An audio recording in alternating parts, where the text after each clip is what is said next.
khăm gót căm sẽ gửi ai xin mình linh cha lệ rắm lệ kren gửi là ngày oi mang xin anh trả lại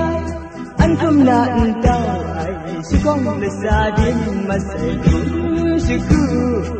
năm rằng lệ khả mình yêu ai anh say tình dục mãi khăm gót tất khăm sen la yang suang nít kau lo na dần ngay xin uni e mung lo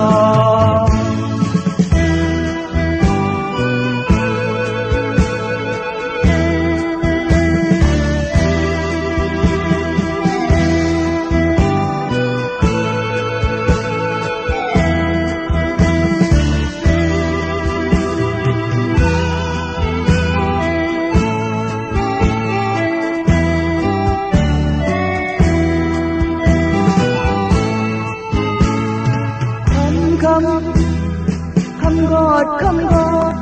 tất khăm sẽ gửi ai xin mình linh cha lệ rắm lệ kren gửi là ngày oi mang xin anh trả lại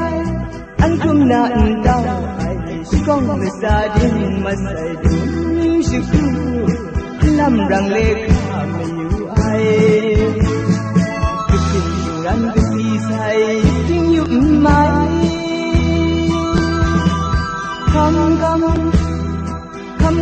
khăm gót